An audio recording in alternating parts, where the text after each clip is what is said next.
Hi guys! It's haling time again. Ito ang aking dalaga. Tara po do. Tungas kalsada. Gahaling na po mi guys. Kaya na po may mga sagbot. So, ang reason po is pawala sa mga lamok-lamok. Yan.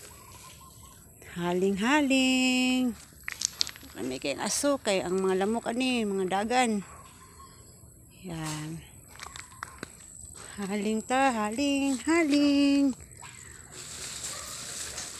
Para ang mga lamok mawala, kadahang lamok. Yan. Sa kabukiran, sa nayon guys. Dito sa aming nayon, ang paligid namin ay napakatahimik. Yan. Si Pam. Hi Pam. Yan lang. Thank you for watching sa mausok na video.